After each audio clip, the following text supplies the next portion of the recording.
जय हिंद एवरीवन, मैं ज्योति नगपुरे लक्ष्य एकेडमी के ऑनलाइन प्लेटफॉर्म पर आप लोगों को स्वागत करती हूँ।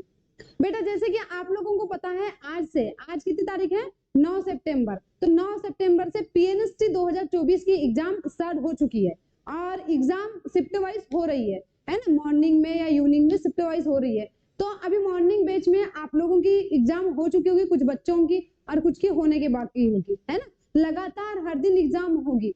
तो आप लोग अपनी मजबूत, जिसका एग्जाम हो चुका है या होने का है, जिसका होने का है उनके लिए बता रहे हैं कि अपनी तैयारी को और मजबूत बनाने के लिए आप लोग जुड़िए लक्ष्य एकेडमी के ऑनलाइन प्लेटफॉर्म से, जहां पे चल रही है क्या, पीएनएसटी सिलेक्शन सीरीज 2024। यहाँ पे इंपॉर्टेंट क्वेश्चन करवाते हैं, संभावित क्वेश्चन करवाते हैं, जहां से क्या होगा, एग्जामिनर एग्जाम यानी कि एग्जाम में आपके क्वेश्चन देखे जाएंगे।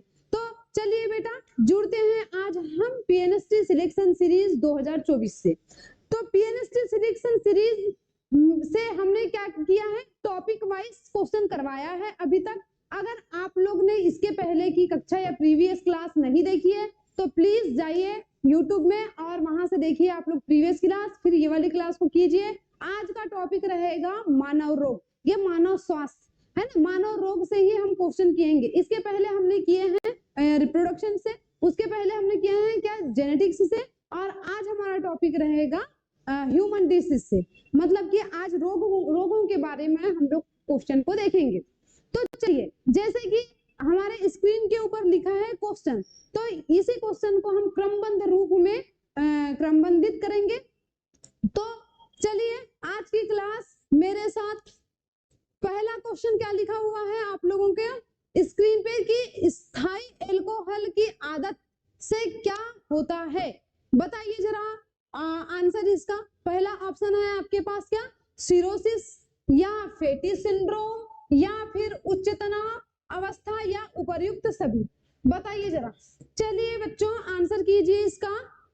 पहला क्वेश्चन है ये, जो कहां से पूछा गया है, रोगों से पूछा गया है, डिसीज से क्वेश्चन देखने को मिल रहा है क्या, कि स्थायी अल्कोहल की आदत से क्या होता है। जब व्यक्ति लगातार अल्कोहल का सेवन करता है तो व्यक्तियों के अंदर में क्या लक्षण अपने को दिखाई देते हैं। तो ये वाला क्वेश्चन किया है और आपके पास में ऑप्शन रखा हुआ है। ऑप्शन क्या है, सिरोसिस है, फिर फैटी सिंड्रोम है, उच्च तनाव अवस्था है या फिर उपर्युक्त सभी है। तो चलिए आंसर कीजिए जरा।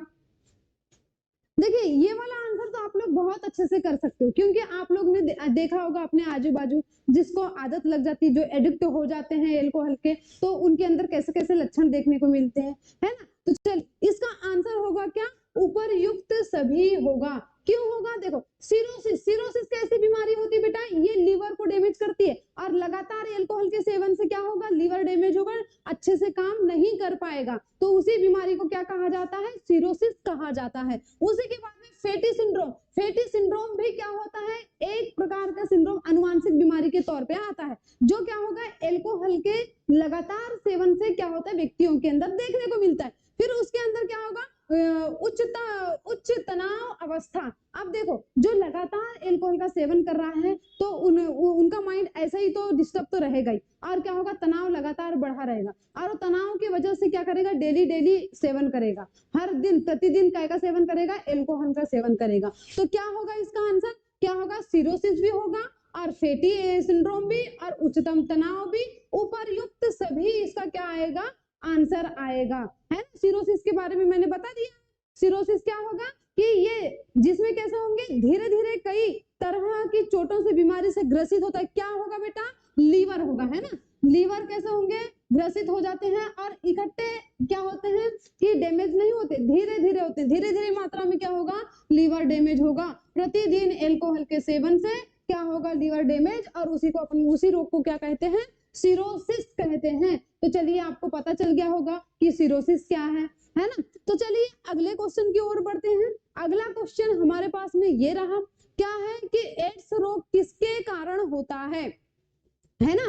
क्या है कि एड्स रोग किसके कारण होता है, क्राइनोबैक्टीरियम, डिप्थीरियम या फिर ह्यूमन इम्यूनोडेफिशिएंसी वायरस या रूबेला वायरस या वेरिशेला वायरस। तो बताइए जरा, जल्दी से आंसर कीजिए। एड्स रोग से पूछा गया क्वेश्चन है, आप लोग को बेटा, आप लोग ने अगर जिसका पेपर नहीं हुआ है, यहाँ से थ्योरी नहीं पढ़ी है, तो आप सबसे पहले एक तो एड्स पढ़ के जाइए, मलेरिया पढ़ के जाइए, और क्या डेंगू पढ़ के जाइए, और कैंसर पढ़ के जाइए। यहाँ से आपको एक ना एक क्वेश्चन कोई ना कोई शिफ्ट में देखने को मिलेगा।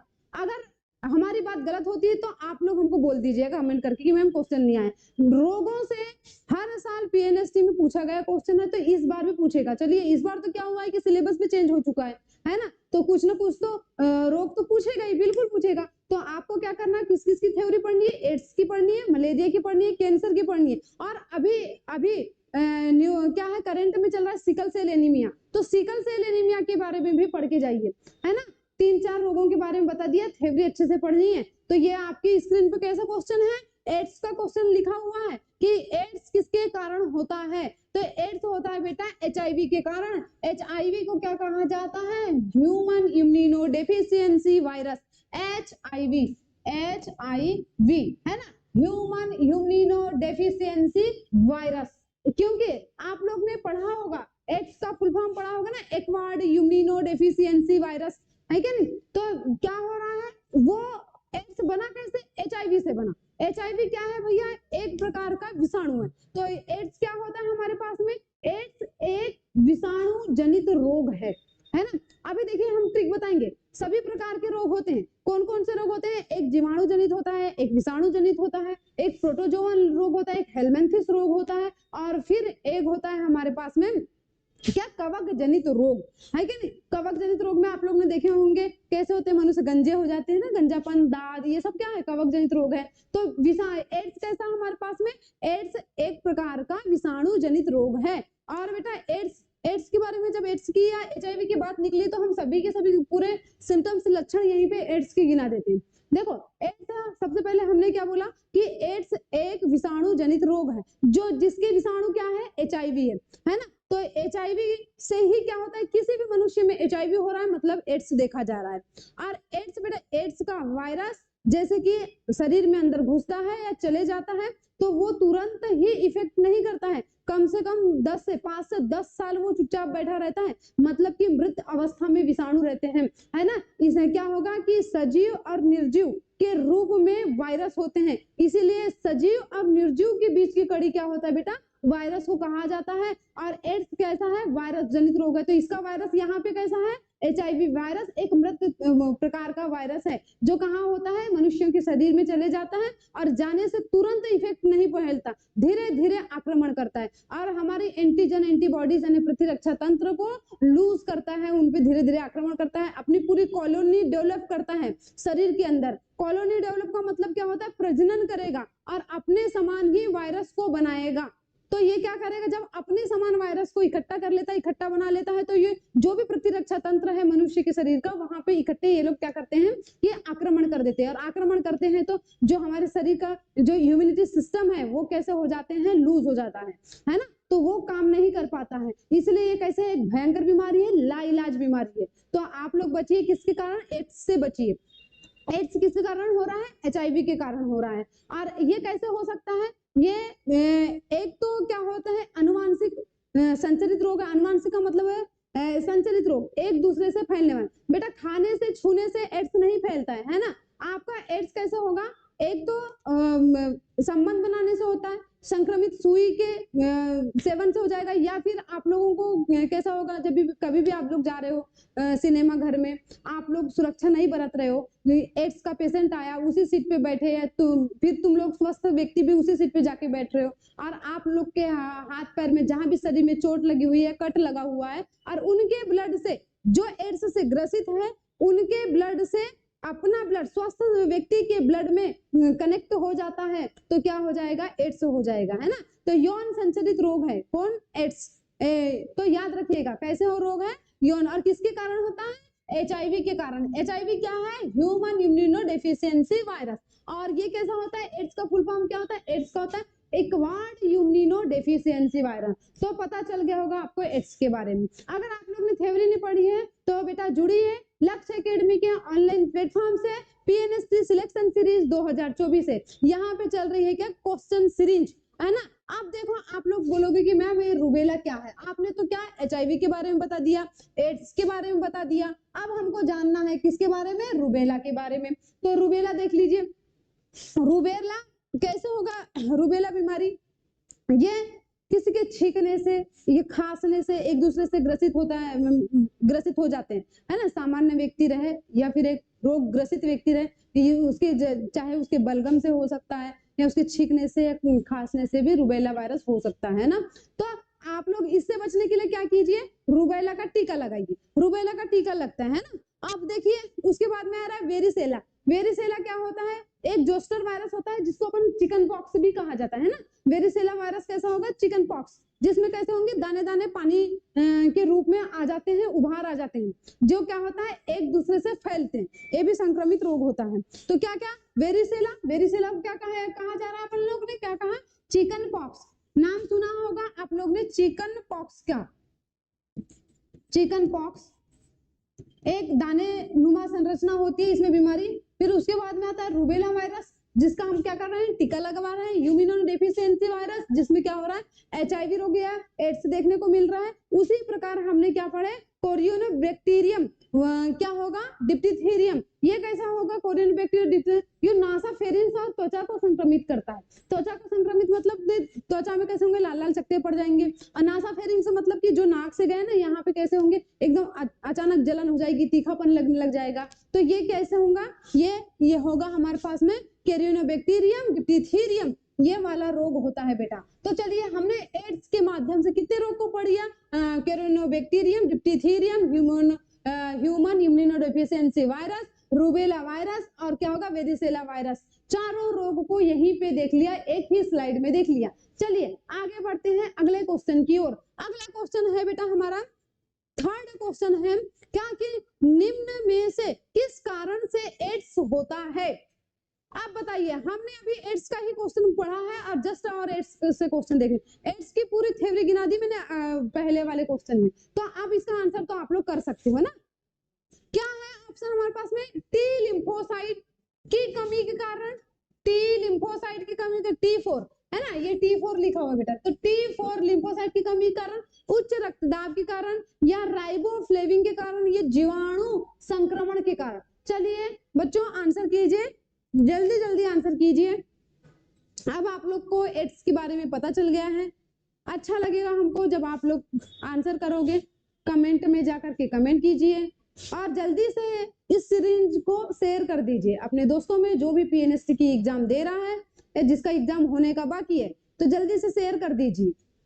देखिए क्या पूछा है, निम्न में से किस कारण से एड्स होता है। तो T4 लिम्फोसाइट की कमी के कारण क्या होगा, एड्स हो जाएगा। अच्छा T4 लिम्फोसाइट, आप लोग बोलोगे भैया मैम बताइए कि लिम्फोसाइट क्या है। लिम्फोसाइट और इरिथ्रोसाइट आपने दो पढ़ा होगा है ना। इरिथ्रोसाइट का मतलब होता है RBC, RBC का दूसरा नाम इरिथ्रोसाइट, और लिम्फोसाइट मतलब WBC। जहां हम क्या कर रहे हैं, WBC और क्या कर रहे हैं, RBC को पढ़ रहे हैं, RBC है ना। RBC मतलब कि क्या होगा, इरिथ्रोसाइट, इरिथ्रोसाइट है ना। और ये क्या होगा हमारे पास में, लिम्फोसाइट। जब शरीर में क्या होता है, T4 लिम्फोसाइट की कमी हो जाती है तो आपको देखने को मिलता है क्या, एड्स रोग मिलता है। और ये क्या करता है, डायरेक्ट जब किसी को HIV हो जाता है तो ये किसको करेगा, हमारा सबसे पहले प्रतिरक्षा तंत्र, इम्यूनिटी सिस्टम को क्या करता है, डैमेज करता है बच्चों, है ना। तो किसकी कमी होगी हमारे शरीर में, जब हमारे शरीर में WBC भी एक क्या है, इम्यून सिस्टम है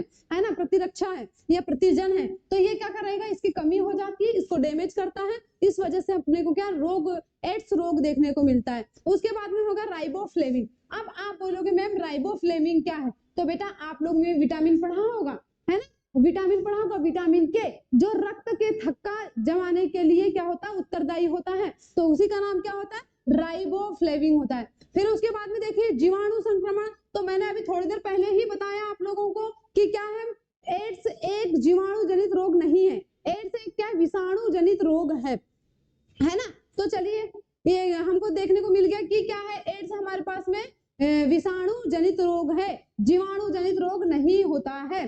तो चलिए आपको आंसर पता चल गया होगा, एड्स किसके कारण होगा, तो लिम्फोसाइट की कमी के कारण होता है। चलिए अगले क्वेश्चन की ओर बढ़ते हैं। अगला क्वेश्चन क्या है, अच्छा ये घरेलू नहीं घरेलू है बेटा, ये क्या है? घरेलू। घरेलू मक्खी कौन सा रोग फैला? ज्वर फैलाएगी या पित्त ज्वर। अच्छा, पित्त ज्वर को येलो फीवर भी कहा जाता है। फिर आएगा मेनिंजाइटिस या फिर होएगा टाइफाइड। तो बताइए इसका आंसर है ना क्या होगा? घरेलू मक्खी कौन सा रोग फैलाएगी? जो सामान्य रूप से आप लोग को मक्खी देखने को मिलती है, मतलब घरों में मिलती है, खाने पे देखने को मिलेगी, मिठाई में देखने को मिलेगी। कौन सा रोग फैलाएगी? आंसर कीजिए, जल्दी से लगातार आंसर कीजिए और शेयर कर दीजिए। चलिए इसका आंसर देखते हैं। घरेलू मक्खी से रोग होता है अपने पास में क्या? टाइफाइड, है ना। टाइफाइड पानी के कारण भी हो जाता है, दूषित भोजन करने से, दूषित पानी की वजह से। अब दूषित भोजन कैसे हुआ? मक्खी के कारण, है ना। नहीं तो आप बोलोगे कि मैडम तो यहाँ तो क्वेश्चन मक्खी लिखा है और आप दूषित भोजन बता रहे हो, तो यहीं से कनेक्ट है ये। तो क्या होगा हमारे पास में? टाइफाइड कैसा होता है? एक टाइफाइड होगा किसके? घरेलू मक्खी के कारण। कैसा? दूषित भोजन किया इसीलिए हो गया। तो बेटा अब आप बोलोगे मैम टाइफाइड तो आपने बोल दिया, तो टाइफाइड एक कैसा रोग है? तो टाइफाइड एक बेटा जीवाणु जनित रोग है, जिसमें आपने, चलो हम पूरे ही लिस्ट सुना देते हैं ना जीवाणु जनित की। जीवाणु जनित रोग है, तो जीवाणु जनित रोग की एक ट्रिक होती है, शायद आप लोग ने देखा भी होगा, जाना भी होगा, इसके पहले पढ़ा भी होगा। और नहीं पढ़े हो तो बिल्कुल देख लीजिएगा ये वाली सीरीज, और पढ़े भी हो तो कोई दिक्कत नहीं। चलो ये चेंज कर लेते हैं। जीवाणु जनित रोग, जीवाणु जनित रोग आप लोग ने पढ़ा होगा। एक ट्रिक है इसकी, बहुत फेमस ट्रिक है। क्या होगा? पंडित का टीका न्यू है ना। बहुत इजी ट्रिक है, बहुत अच्छे से आप लोग को रोग याद हो जाएंगे इससे। क्या होगा कि पंडित का टीका न्यू है ना। पास से क्या हो जाएगा बताइए? देखो पास से यही याद कर लीजिए, क्या होगा? प्लेग हो जाएगा। फिर हमारे पास में डी से क्या हो जाएगा बेटा? डिप्टीथीरिया हो जाएगा, है ना, डिप्टीथीरिया। फिर हमारे पास में ता से क्या हो जाएगा? ये हो जाएगा, ये टोटल मिलके क्या बन गया? पंडित बन गया। तो ये से क्या बन जाएगा? तपेदिक, जिसको क्या कहा जाता है? टीबी भी कहा जाता है, तपेदिक, है ना। फिर उसके बाद में क से क्या हो जाएगा बताइए जरा? क से, फिर टी से हम इधर लिख देते हैं ना, जगह नहीं हो रही है, फिर आधे आधे स्क्रीन में लिख देते हैं, समझ जाएगा, है ना। क से काली खांसी, और क्या होगा? ट से क्या हो जाएगा? टीका से क्या हो जाएगा? टाइफाइड, जो अभी क्वेश्चन में आया देखने को मिला है, काली खांसी, काली खांसी।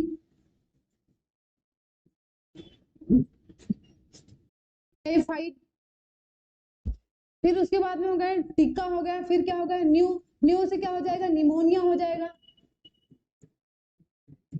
निमोनिया। तो ये सब क्या है? क्या है? जीवाणु जनित रोग है। और है से क्या हो जाएगा? हैजा। क्या हो जाएगा? हैजा। है से क्या हो जाएगा? हैजा।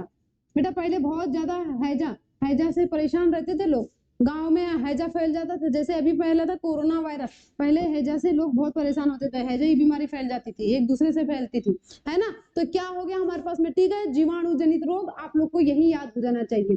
क्या क्या बोला मैंने जीवाणु जनित रोग में? देखो हमारे पास ट्रिक क्या थी कि जीवाणु जनित रोग की ट्रिक थी पंडित का टीका न्यू है। तो ये क्या है? देखो यही ट्रिक मुझे सरल लगी, इसलिए आपको यही वाली ट्रिक बता दी, क्योंकि जैसे मुझे याद हो गया वैसे आप लोग को भी याद हो जाएगा अगर एक बार पढ़ते हो आप अच्छे से। तो क्या है हमारे पास? पंडित से पा से बना क्या? प्लेग, डी से क्या बन गया? डिप्टीथीरिया, ता से क्या बन गया? तपेदिक बन गया, और का से क्या बन गया? काली खांसी बन गया, और टी से क्या बन गया? टाइफाइड, और क्या होगा? न्यू से बन गया निमोनिया, और है से बन गया हैजा। तो क्या होगा? प्लेग, डिप्टीथीरिया, तपेदिक, हैजा, टाइफाइड, फिर निमोनिया, फिर होगा काली खांसी। तो ये सब क्या है? जीवाणु जनित रोग है। तो जीवाणु जनित रोग को याद कीजिए। देखो अभी तो मुझे ऐसा लगता है थोड़ा डीपली क्वेश्चन पूछेगा, है ना, पर लेकिन आप लोग को ये बेसिक भी पढ़ के जाना है। रोग कम से कम डिफाइन करते आना चाहिए कि ये वायरस से हो रहा है, या ये कवक से हो रहा है, या फिर ये हैजा किससे हो रहा है? विषाणु, जीवाणु से हो रहा है, विषाणु से, कवक से, प्रोटोजोआ से, हेलमिंथिस से। ये सभी प्रकार के रोग को अलग अलग डिफाइन करते आप लोगों को आना चाहिए। एक क्वेश्चन बिल्कुल यहाँ से देखने को मिलेगा। तो हमारा आंसर क्या था? टाइफाइड था। क्या घरेलू मक्खी क्या फैलाती बेटा?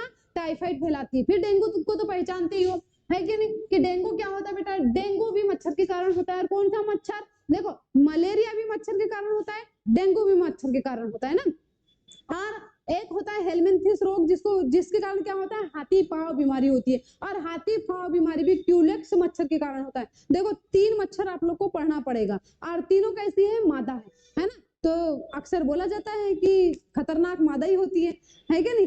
तो ये क्या है हमारे पास में, डेंगू। डेंगू भी कैसे होगी कि मादा मच्छर है, मादा का नाम क्या है, एंडीज। एंडीज मादा मच्छर है, जिसके कारण क्या होता है, डेंगू होता है। मलेरिया भी एनीफिलीज मादा मच्छर के कारण होता है। हाथी पांव बीमारी भी मादा के कारण ही होती है। मादा क्या नाम है मादा का, क्यूलेक्स मच्छर है ना। क्यूलेक्स पढ़ लिया, एनीफिलीज पढ़ लिए, एंडीज पढ़ लिए। तीनों मच्छर का नाम याद रखना है, कोई भी मच्छर का नाम पूछ सकता है। तो हाथी पांव बीमारी क्या, क्यूलेक्स मच्छर के कारण। डेंगू किसके कारण हो रहा है, डेंगू एंडीज मच्छर के कारण होता है। मलेरिया किसके कारण हो रहा है, मलेरिया हो रहा है एनीफिलीज, मादा एनीफिलीज मच्छर के कारण हो रहा है। तो आपको पता चल गया कैसे, एंडीज मच्छर ना, एंडीज मच्छर के कारण क्या हो रहा है, डेंगू हो रहा है। पित्त ज्वर, येलो ज्वर आप लोग ने देखा होगा, जिसको अपन सामान्य रूप से क्या कहते हैं कि पीलिया के रूप में भी देखते हैं। फिर आगे मेनिंजाइटिस है ना,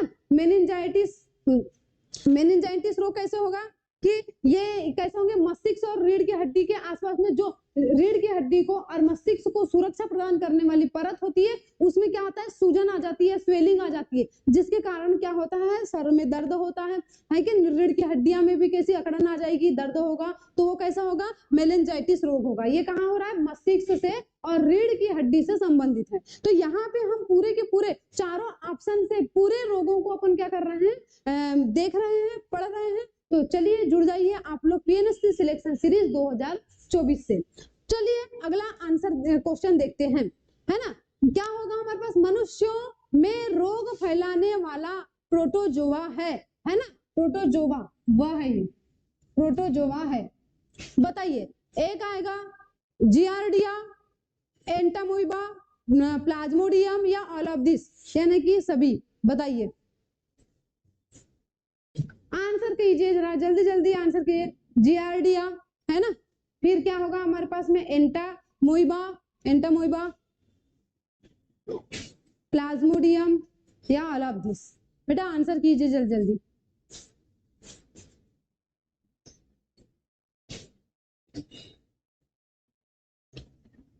देखिए इसका आंसर होगा, इसका आंसर क्या होगा बताइए जरा, ऑल ऑफ दिस, है ना। देखो मनुष्यों को फैलाने वाला प्रोटोजोआ क्या है, प्रोटोजोआ से होने वाले रोग, है ना। सबसे पहले बता दे रही हूँ, प्रोटोजोआ से होने वाले रोग हमने क्या क्या पढ़े, प्रोटोजोआ से पढ़ लिए, और सॉरी अभी हमने देखे किससे, जीवाणु से देख, फिर विषाणु से देखेंगे, कवक से देखेंगे, फिर प्रोटोजोआ से देखेंगे। प्रोटोजोआ से मलेरिया होता है, प्रोटोजोआ से ही क्या होगा, जियार्डिया होगा, फिर एंटामोइबा होगा और प्लाज्मोडियम होंगे। प्लाज्मोडियम भी एक प्रोटोजोवन रोग है, जियार्डिया भी प्रोटोजोवन रोग है, और एंटामोइबा भी प्रोटोजोवन रोग है, और मलेरिया भी प्रोटोजोवन रोग है, क्योंकि ये प्रोटोजोआ से होने वाले रोग होते हैं। प्रोटोजोआ क्या है बेटा, एक प्रकार का सूक्ष्म जीव होता है, जो मनुष्यों के लिए, अदर जीवों के लिए कैसे होते हैं, खतरनाक होता है। और एक क्या होगा, प्लाज्मोडियम इनके शरीर में पाया जाता है। जैसे कि मैंने बोला कि मलेरिया कौन फैला रहा है, मादा एनीफिलीज मच्छर। तो मादा एनीफिलीज मच्छर के अंदर क्या है, प्लाज्मोडियम उपस्थित है। प्लाज्मोडियम क्या है, एक प्रकार का परजीवी सूक्ष्म जीव है। तो ये परजीवी किसके शरीर में है, एंडीज मच्छर के शरीर में, सॉरी एंडीज नहीं, मादा एनीफिलीज के शरीर में। तो ये मादा एनीफिलीज किसी स्वस्थ व्यक्ति को काटेगा तो उसके अंदर क्या, मलेरिया फैल जाएगा। तो ये कैसा होगा, प्रोटोजोआ रोग कौन कौन से होते हैं, मलेरिया होता है, जियार्डियाना होता है, एंटामोइबा होता है, और एक होता है कौन सा, एक होता है हमारे पास में प्लाज्मोडियम। ये सभी प्रकार के कैसे होंगे, प्रोटोजोवन रोग होंगे। कौन से प्रोटोजोआ से होने वाले रोग, से रोग देख लीजिए। कौन सा, सबसे पहले मलेरिया,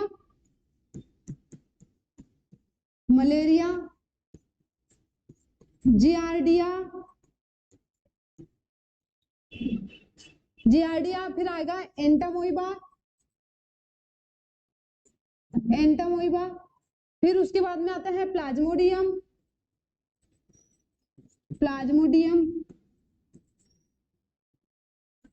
देख लीजिए। ये 3-4 ही रोग है यहाँ पे क्या, प्रोटोजोआ से होने वाले रोग। तो आपको तो ऐसे ही आसानी से याद हो जाएगा, है ना। तो इसका आंसर क्या होगा, हलफधीस हो जाएगा। चलिए अगले क्वेश्चन की ओर बढ़ते हैं हम लोग। अगला क्वेश्चन है कि पित्त ज्वर, जिसको हम क्या कहते हैं येलो फीवर भी कहा जाता है। तो पित्त ज्वर एक है विषाणु जनित बीमारी है, या जीवाणु जनित बीमारी है, या प्रोटोजोवन जनित बीमारी है, या फिर उपरोक्त में से कोई नहीं। क्या आएगा आंसर? चलिए जरा जल्दी से आंसर कीजिए। देखो आप लोग को पूछा है क्या, आप लोग को पित्त ज्वर येलो ज्वर के बारे में पूछा गया है। और येलो ज्वर क्या है? अभी मैंने प्रोटोजोआ से 4-5 रोग बताई, इसके पहले बताई मैंने जीवाणु से रोग। वहां पे देखो जीवाणु से भी नहीं आया इसमें आंसर, वहां पित्त ज्वर था ही नहीं और प्रोटोजोआ। तो ये दो क्वेश्चन, तो ये दो ऑप्शन अपने पास है, ये कैसे होंगे? कैंसिल हो जाएंगे। अब आपके पास में बचा क्या? विषाणु जनित रोग और इनमें से कोई नहीं। तो देखिए अब इनमें से कोई तो हो ही नहीं सकता, कोई ना कोई सूक्ष्म जीव की वजह से क्या होगा? ये रोग होता होगा। तो आप लोग देख लीजिए आपके पास में आंसर क्या है? विषाणु है। तो येलो ज्वर केवल विषाणु से होता है, विषाणु जनित रोग है। विषाणु जनित रोग, इसकी ट्रिक क्या होती है बेटा कि ए चाचा इन्हें डांटो खरे गाल पे छापो। देखो ट्रिक बता देती हूँ। ट्रिक क्या है हमारे पास में? ट्रिक है ये चाचा इन्हें डांटो,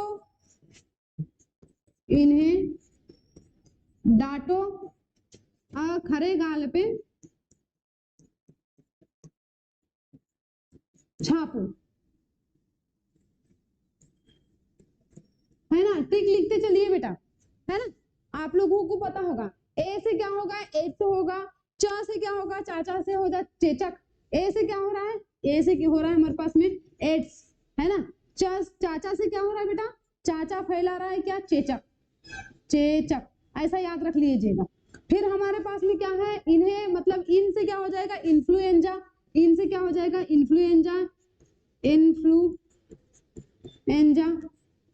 अब इधर लिख दे रहे हैं। फिर क्या हो जाएगा? हे से क्या हो जाएगा? हर्पिस। ये से क्या होता है? हर्पिस, है ना? हर्पिस आगे आएगा, आप लोग ध्यान दीजिएगा। हे से क्या हो रहा है? हर्पिस। फिर हमारे पास में आएगा क्या हो जाएगा? डी। ये डी से क्या हो जाएगा? डेंगू। क्या होगा? डेंगू। फिर हमारे पास में क्या आएगा? ट से आएगा। ट ट ट या त, ट का उच्चारण ट से भी होता है, तो क्या बोलेंगे हम लोग? ट को। ये क्या हो जाएगा? ट्रेकोमा, जो आंख की बीमारी होती, ट्रेकोमा, है ना? आंखों की ट्रेकोमा। फिर हमारे पास में आ जाएगा क्या होगा? ग। ग से क्या हो जाएगा हमारे पास में? ग से होता है गलसुआ, है ना? गलसुआ। अच्छा ग भी हो गया, ख से हो गया ना? ख से देख लेते हैं। ख से होगा खसरा, खसरा। र से हो जाएगा हमारे पास में, र से होता है बेटा रेबिज। और गाल, ये जो गाल दिया है इससे गलसुआ, रेबिज, रेबिज है ना? रेबिज। फिर ये हो जाएगा हमारे पास में गाल से क्या हो जाएगा? गलसुआ। गलसुआ को मम्स भी कहा जाता है। इसमें कैसे होते हैं? हमारे गाल में अक्सर पाई जाने वाली बीमारी होती है, गाल इतने बड़े हो जाते हैं, है ना? फूल जाते हैं, सूजन आ जाती है गाल में, तो गलसुआ, जिसको क्या कहा जा रहा है? मम्स भी कहा जा रहा है। फिर उसके बाद में क्या होगा हमारे पास में? प। और क्या बच गया हमारे पास में? छ, है ना?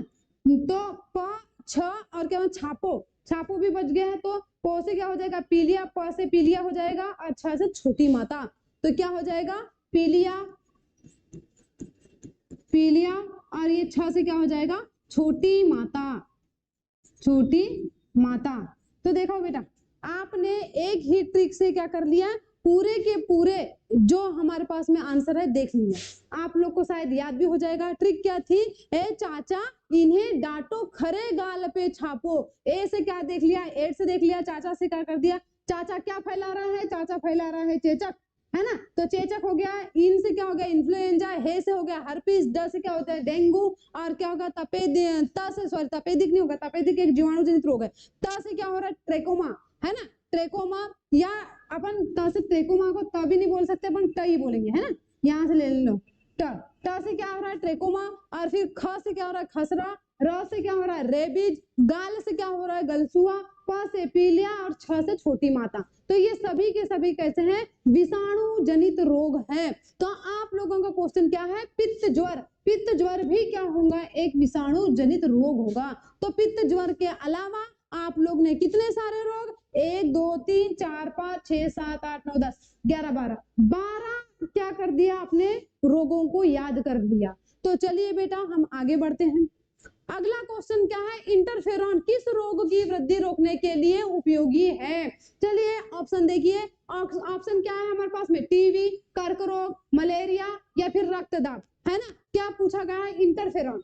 इंटरफेरॉन किस रोग की वृद्धि को रोकने के लिए होता है। इंटरफेरॉन एक परीक्षण की विधि है बेटा, सबसे पहले जान लीजिएगा। तो किसकी वृद्धि को कम करेगा, एक तो होता है हमारे पास टीबी, कर्क रोग के बाद मलेरिया, मलेरिया के बाद रक्तदाब। देखो कर्क रोग को कैंसर भी कहा जाता है ना, आप लोग 2-3 नाम पढ़ के जाइएगा। देखिए इसका आंसर आएगा कैंसर। कैंसर के साथ में आप लोग ने इंटरफेरॉन पढ़े होंगे, है ना। कैंसर कैसा रोग होता है बेटा, कैंसर इसमें क्या होती है, कोशिकाओं की अनियमित वृद्धि होती है, कोशिका विभाजन लगातार होता है तो कैंसर हो सकता है। कैंसर के बहुत सारे प्रकार होते हैं, ब्लड कैंसर होता है ना, ब्लड कैंसर होगा हमारे पास में, ब्रेस्ट कैंसर होता है, अक्सर महिलाओं में ब्रेस्ट कैंसर देखने को मिलता है। तो बहुत सारे प्रकार के कैंसर होते हैं। तो इंटरफेरॉन में क्या किया जाता है, किसका टेस्ट, कैंसर का टेस्ट किया जाता है। किसकी वृद्धि को रोकता है हम लोग, ये रोकेगा हमारे पास में कैंसर में एक कोशिका वृद्धि को रोकेगा। मलेरिया बेटा, अभी मैंने मलेरिया के बारे में बताया। मलेरिया कैसा है, मलेरिया एक प्रोटोजोआ रोग है, प्रोटोजोआ रोग है ना। मलेरिया कैसे रोग है, प्रोटोजोवन रोग है। तो प्रोटोजोवन रोग कौन सा होगा, मलेरिया। एक बार और गिनवा दे रही हूँ, है ना। मलेरिया देख लो, मलेरिया, उसके बाद में हमने क्या पढ़े थे, प्लाज्मोडियम, प्लाज्मोडियम। फिर बेटा उसके बाद में हमने बोले थे, क्या बोले थे, जियार्डिया, जियार्डिया। फिर एंटामोइबा, एंटामोइबा। ये सब क्या है, प्रोटोजोआ से होने वाले रोग है। तो प्रोटोजोआ से कैंसर क्या होता है, कैंसर को कर्क रोग भी कहा जाता है। ये कोशिका की अनियमित वृद्धि के कारण फैलता है। फिर टीबी रोग, टीबी भी क्या है हमारे पास में, जीवाणु जनित रोग होता है, टीबी को ही तपेदिक कहा जाता है। फिर रक्तदाब, ब्लड प्रेशर, है ना, ब्लड प्रेशर को तो पहचानते होंगे आप लोग। तो चलिए, इंटरफेरॉन किसकी वृद्धि को रोकने के लिए यूज किया जाता है, ये कैंसर की वृद्धि को रोकेगा, है ना। चलिए अगला क्वेश्चन अपने पास क्या है कि चिकन पॉक्स, देखिए नाम सुने, चिकन पॉक्स एक विषाणु जनित बीमारी है, यहाँ कौन से विषाणु से होता है, बताइए। हर्पिस सिंप्लेक्स, वेरिसेला, या फिर क्या होगा, हर्पिस जोस्टर, या फिर आएगा इकोवायरस। बताइए किसके कारण चिकन पॉक्स होता है, मंकी पॉक्स, चिकन पॉक्स, नाम सुना होगा बेटा।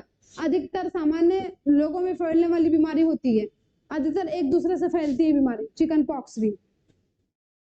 मंकी पॉक्स, अभी क्या हो रहा है बच्चों में, मंकी पॉक्स फैल रहे हैं। ऐसे क्या हो रहा है, दाने दाने आ रहे हैं, एक दाने आ रहा है, पानी भर के उभर रहे हैं दाने, और वो क्या हो, जब वो दाना फूट जाता है, टूट जाता है, तो वो क्या कर रहा है, अपने ही स्थान पे आगे आजू बाजू में दूसरे भी दाने को पैदा कर दे रहा है। तो उसे क्या कहा जाता है, मंकी पॉक्स कहलाता है। अभी क्या हो रहा है कि बच्चों में ज्यादा देखने को मिल रहा है। तो चिकन पॉक्स कैसे है, यहाँ पे स्पष्ट क्वेश्चन में लिख दिया गया है कि एक विषाणु जनित रोग है। तो बताइए यहाँ किसके कारण होता है, कौन सा विषाणु, क्या होगा, हर्पिस सिंप्लेक्स या वेरिसेला या हर्पिस जोस्टर या फिर होगा इकोवायरस।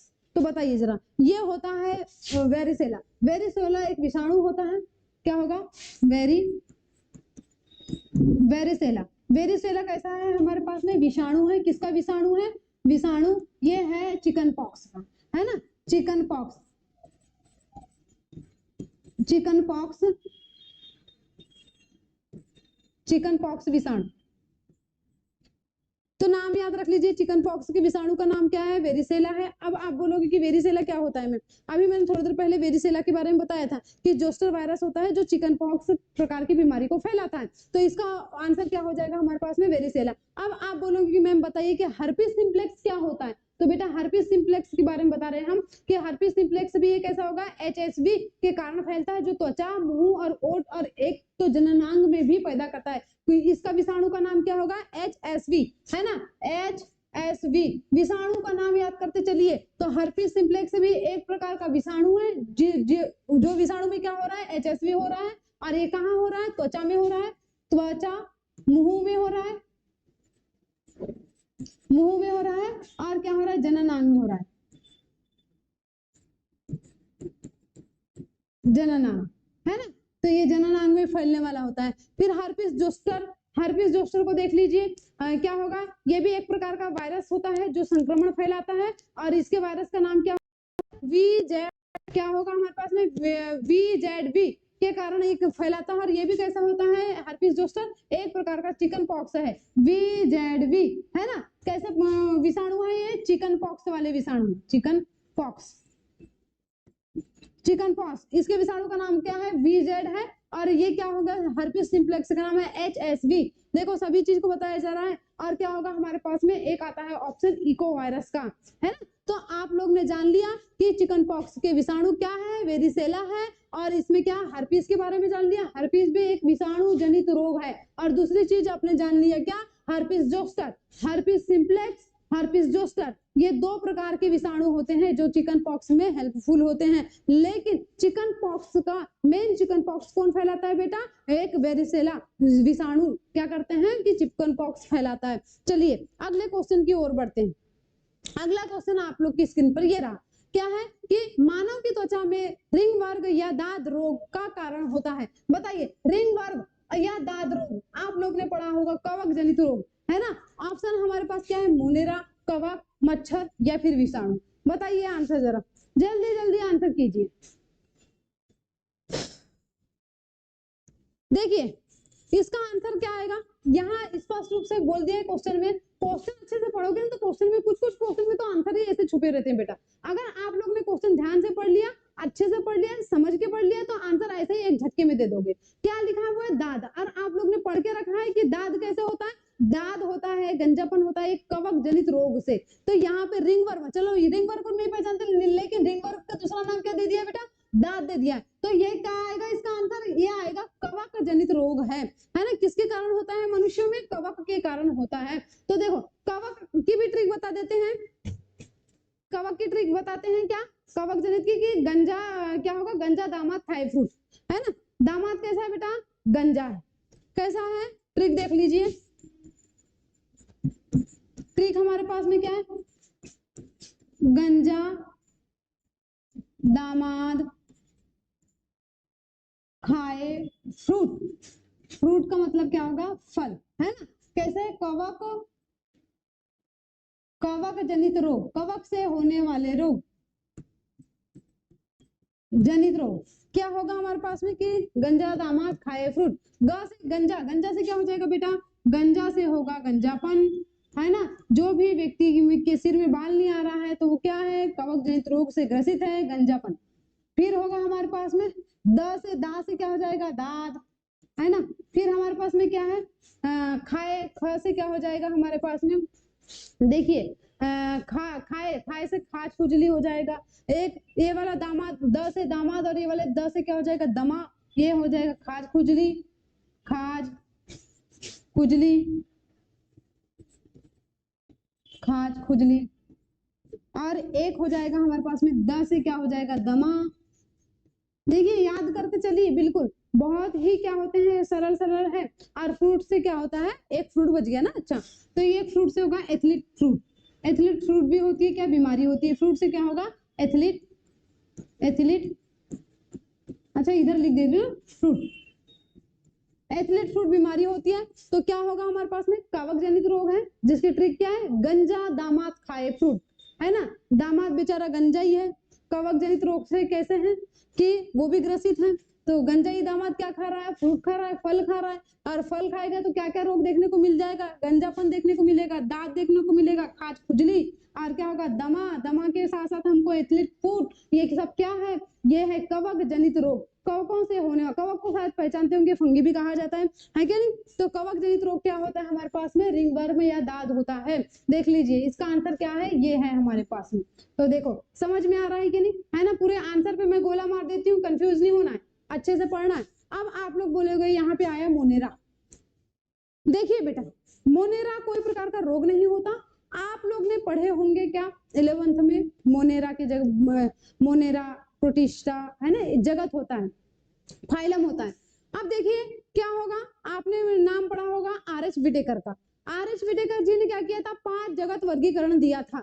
सबसे पहले बोला था 5 जगत वर्गीकरण में एक जगत को डिफाइन किया था जिसका नाम था मोनेरा। मोनेरा जगत, प्रोटिस्टा जगत, फिर आएगा हमारे पास में कवक जगत, फिर क्या आएगा पादप जगत, पादप जगत के बाद में एनिमिलिया जगत।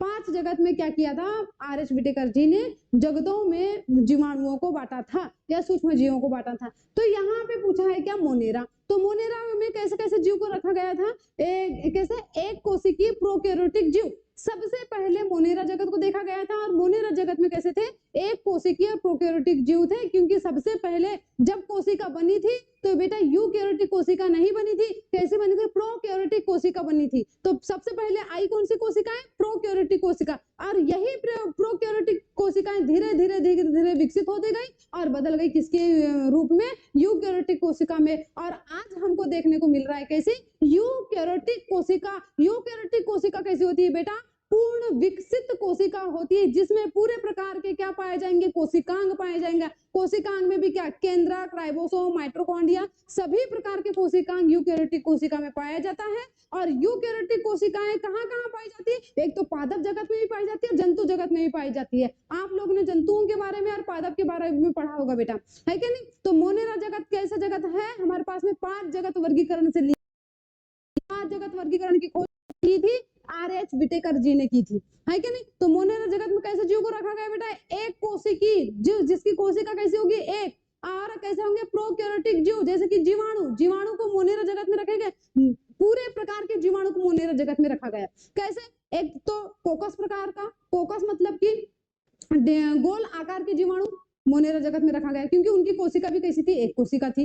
फिर उसके बाद में रखा गया अपने पास में क्या, विब्रियो प्रकार का। विब्रियो मतलब क्या होता है, हल्का हुक के आकार का। आप लोग ने देखा होगा जब पानी इकट्ठे रहता है, पानी इकट्ठे हुआ बहुत दिन का हो चुका है, तो बहुत सारे बैक्टीरिया कैसे ऐसे डंक मारने लग जाते हैं, उसको क्या कहा जाता है, विब्रियो प्रकार के बैक्टीरिया। तो यही बैक्टीरिया को कहाँ रखा गया, मोनेरा जगत में रखा गया, है ना। कोकस हो गया, फिर वेसिला प्रकार का, विब्रियो प्रकार का, सभी प्रकार के बैक्टीरिया को मोनेरा जगत में रखा गया। किसने रखा, आर.एच. व्हिटेकर जी ने रखा। और क्यों रखा, क्योंकि इनकी कोशिका कैसी थी बेटा, एक कोशिकीय प्रोकैरियोटिक कोशिका वाले जंतु थे, इसलिए पूरे प्रकार के जीवाणुओं को कहाँ रख दिया गया, मोनेरा जगत में रख दिया गया। तो चलिए मोनेरा जगत को समझ लिया आप लोग ने, कवक को भी समझ लिया, मच्छर को पहचानते हैं आप लोग, मॉस्किटो को, है ना। कुछ मच्छर कैसे होते हैं, घरेलू मच्छर होते हैं, जो क्या करते हैं, टाइफाइड फैलाते हैं, है ना, सॉरी टाइफाइड कहते हो कि नॉर्मल चीजें होते हैं। और फिर एक होता है हमारे पास में क्या, कुछ मच्छर होते हैं जो क्या मलेरिया फैलाएगा या फिर हेलमिंथिस रोग फैलाएगा,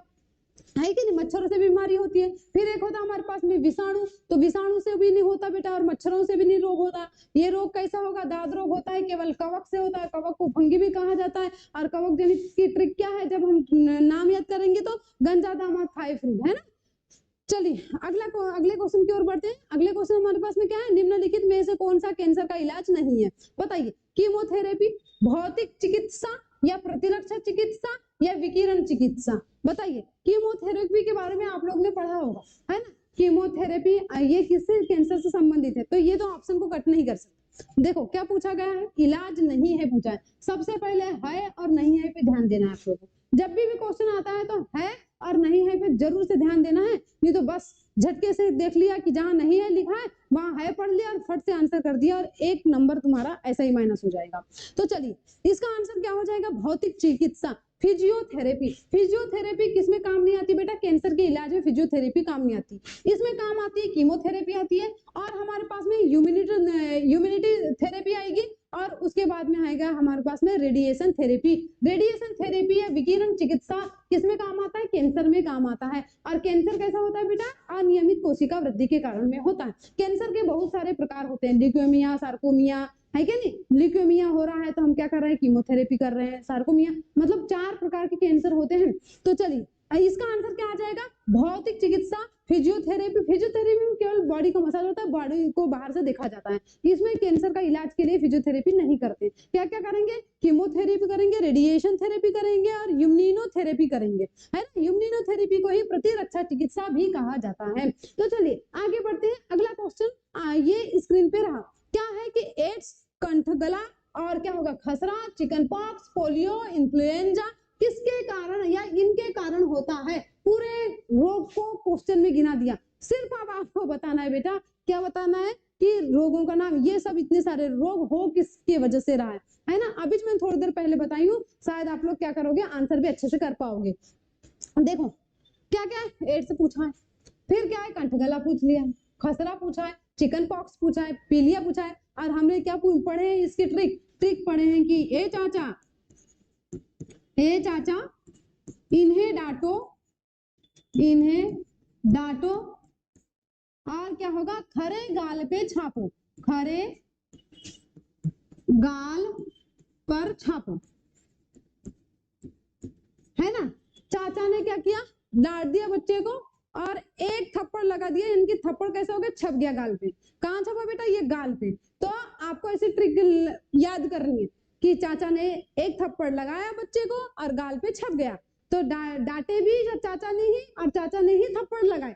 तो ये कैसे हो जाएगी ट्रिक, कौन सी ट्रिक, विषाणु जनित रोग। तो बताइए बेटा इसका आंसर क्या हो जाएगा, विषाणु जनित रोग, क्योंकि आपके इसमें क्या लिखा हुआ है, ए से क्या होगा, एड्स, चाचा से क्या होगा, चिकन पॉक्स, इन्फ्लुएंजा ई से हो जाएगा, डे से क्या हो, डेंगू, टा से क्या हो, टोके।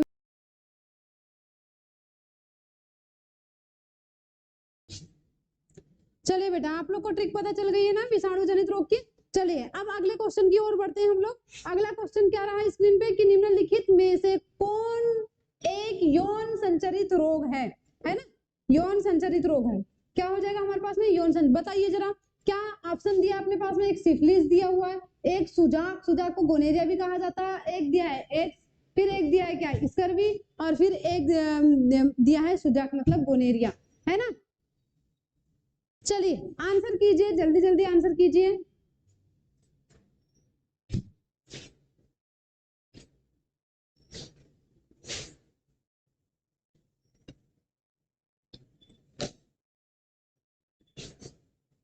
देखिए इसका आंसर क्या होगा, यहाँ पे बोला है यौन संचरित रोग नहीं है, तो यौन संचरित कौन सा रोग नहीं बेटा, स्कर्वी रोग नहीं है यौन संचरित। यौन संचरित में सिफिलिस भी आता है, फिर सुजाक यानी कि गोनेरिया भी आता है, और एक एड्स भी आता है यौन संचरित रोग, क्योंकि ये क्या है विषाणु से होने वाले रोग है, और एक दूसरों में क्या होगा कि आपसी संबंध के माध्यम से फैलने वाले रोग है। एक क्या होगा हमारे पास में, स्कर्वी रोग होगा, और स्कर्वी ही क्या होता है, विटामिन सी की कमी से होता है। आप लोग ने बेटा विटामिन के बारे में पढ़ा होगा, है ना, विटामिन, है ना, विटामिन के बारे में पढ़ा होगा, ये नहीं भी पढ़े हो तो ये वाली सीरीज देख लीजिएगा, और विटामिन हम यहीं पे पूरे क्लास को, विटामिन की पूरी क्लास को अपन क्या करेंगे, कवर कर देंगे। विटामिन की खोज के बारे में सबसे लिख लेते हैं हम, किसने किया था, फंक नामक वैज्ञानिक ने किया था।